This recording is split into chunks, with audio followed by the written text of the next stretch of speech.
Hello guys, welcome back to the channel, welcome back to your garage, welcome back to getting the race truck up to speed so we can go fast with it. So the truck had some issues down in Florida. We're addressing those, we're going through the things, and most of those issues, well, all those issues were pretty minor with the substantialness of what we've done to this thing in the last 2 years, at least in my mind, and I'm very happy for that. But we found some things, some bugs that we need to work out. And also, the weekend before we started messing with the truck, we were at the Outlaw Diesel Super Series race. Had the truck there, had the hood up, just, you know, kind of show it off a little bit. So I got talking to some guys and we were discussing my build, their build, all that kind of stuff. We were talking about what we did for different solutions for different things. Like, oh yeah, we did this here, I did this there, you know, all that kind of stuff. So then the topic of our intercooler situation came up. And here at one point, one of the guys was running this exact same On3 Performance intercooler, which for the money is like the best bang for the buck you can get. Very happy with that thing. So anyhow, the issue isn't really the intercooler, it's how our piping is all laid out. So on this truck we have some Armor Inc semi-solid motor mounts. So the engine mounts on this truck are semi-solid. They have a little like rubber bushing in there, but I figured, okay, we got solid mounts, we can solid mount the intercooler, all that, not a big deal, we don't need any boots or anything. Well, after talking to these guys, they had said that they kind of thought the same thing years ago and had an issue. So their setup was torquing still so much with the solid mounts that they actually broke some stuff in their intercooler piping, their intake system. So they were suggesting that we put some flex into the system because we basically have the same setup. So after talking to them and before going and dynoing the truck and all that, I actually loosened up our bolts a little bit, if you can see that, just to provide us with a little more flex on this thing. So hopefully we wouldn't have that issue. We didn't have any issues, but having loose bolts is not really a good solution. And honestly, this is something I've been considering doing, and I kind of went back and forth on it, and I even have the parts for it. So what the guys recommended is we put some flex in there, and I already had a set of bellows. I have 2 sets of these bellows for our intercooler piping. Like I said before, I was thinking about it, just never acted on it because I kept kind of telling myself, oh, there would be enough flex and all that. But after talking to those guys, yeah, I think we're gonna add some flex to the system. So we're gonna be installing a pair of bellows on our intercooler piping. We're gonna put one on the hot side and one here over on the cold side of the piping, just to give us that added flex to the system. This is a precautionary measure. Would we have an issue down the road? Maybe, maybe not. But I'd rather be prepared and not have it happen. So that's what we're gonna do. We're gonna prepare. We're gonna get these bellows installed on our piping, and that way it's one less thing to have to worry about and all that. So where are we gonna put them? How do you decide? You know, originally I was just gonna cut this weld, put this bellow here and do the same thing on the hot side. Only problem is our blow-off valve is in that exact location. I mean, if you look at this thing, yeah, there's the weld. So what we're gonna do is we're gonna cut this weld on the hot side, put our bellows here and just mimic it over on this side. So our bellows on either side of the piping will be in the same spot. We'll just have a weld here and a weld there. Yeah, not the best look, but we're working with what we got. I'm not gonna make a whole new intercooler piping just for this, but we'll have our bellows, you know, in line. They'll be parallel to each other, so it'll still, that piping will still have a fairly decent look to it. So these bellows, I got them from Ace Race Parts, which is where I actually got our V-Mans for the intercooler that we put on. And these things are 4 inches long. I think it's 3.5-inch tube is what we're using. I bought these like a while ago, but they're 4 inches total length. And then you can put your tubing in about a 1/2 inch into this lip on the bellows itself. So really we just need to cut a 3-inch hole in our piping and put those things in, and the pipe should slide in. We should actually get a better weld than our butt welds that we have. And the other thing with that is it actually gives us some play. So rather than cutting 3 inches out, I'm gonna cut like 3 1/4 out. so we get some movement in there, and we can have everything relaxed, and that way we know our piping will be good, just like it is right now. So this piping, honestly, it's good, but it's not perfect, because I do loosen the intercooler when I clamp my V-bands down, just to make sure everything will move. I think the bellows will help with that. So like I said, we're gonna put bellows in our tubing. I've talked for too long already. Let's get this piping modified so it can flex and we don't have a problem down the road.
All right, so we got our bellows all tacked up. Everything's in, fairly simple. I did just kind of what I said.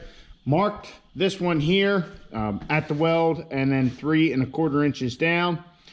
You know, cut the pipe or cut the tube, mounted everything back up with the bellows in it. You know, made sure everything was eyed up, good looking. And then I tacked it all up. Now I went a little further on the top here rather than tacking. I just kind of started welding because, well, it was just such a comfortable, you know, position. Figured why not? So, and then it's just tacked underneath. Kind of the same thing on this side. I took that, measured up from the intercooler where we were, so that way we are pretty well in line, and did the same thing. Just kind of started welding and tacked on the bottom, and we are good to go. So we'll pull this piping off and get it all finished welded, and then we can reinstall it. So fairly simple with these bellows. They definitely sitting out by themselves, you can't feel the flex in them, but once you get the tubing on there and you have some leverage, then you can feel how much they have flex. So this should definitely solve any possible issues we would have had with the setup down the road or whatnot. So I'll get these all welded up and we will be done with this little project.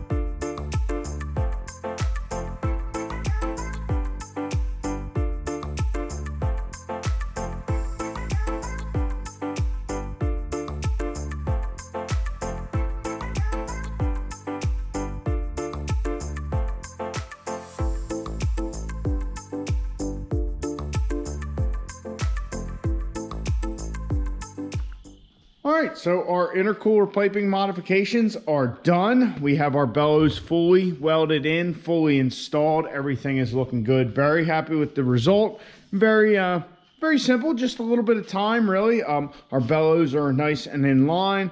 Loving it. It actually adds a little bit more aesthetics to the whole piping. Our piping is pretty bland, to be honest. We don't have any crazy bends. Pretty much, I mean, we have our pie cuts, but we're 90ing out of the turbo and then 90ing into the intercooler, 90 out of the intercooler, and then 90 into the engine. Very simplistic, which I like for our build. It's perfect. It's easy to get on and off. There's no struggling. Very happy with it, but definitely adds a little more aesthetic to it. Definitely gives it some more eye appeal to it. But happy with the result. Now we will have plenty of flex so that when the engine is torquing, we don't have to worry about our intercooler, you know, something ripping off, our piping getting destroyed, whatever. It should be good to go. And to the guys who gave me the suggestion, thank you for kind of confirming what I was, you know, half on the fence about. But we have them installed, looking good. Nitrous lines are back on, all that. That job is done, ready to rip. So guys, if you notice, all of my stuff, typically, it's like spray painted if I do paint it. This stuff actually didn't get all rusty from like our trip to Florida and like 7 hours of rain on the way down.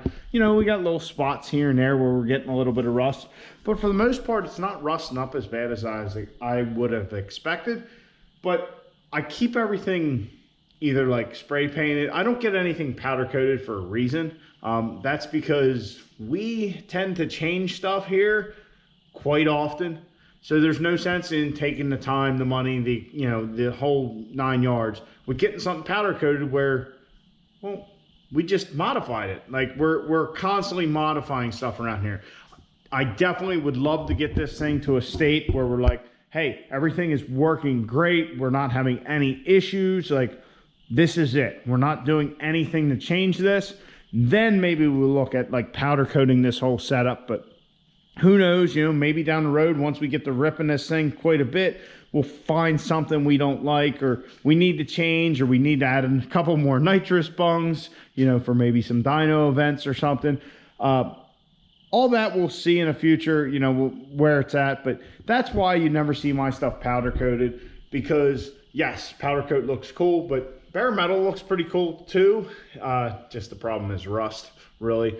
But yeah, and you guys who pay attention or you have been with the channel for a while, you know, any of the turbo stuff that's been on this, any of the piping, it doesn't last long. We end up modifying it, even adding a bung or adding something here. That we're constantly doing stuff like that. So it's not worth doing the powder coat route, even though it would really make this thing pop if we had, you know, like another color under the hood or something like that. So anyway, that's why you always see my stuff bare, because of what we're constantly doing here in the garage.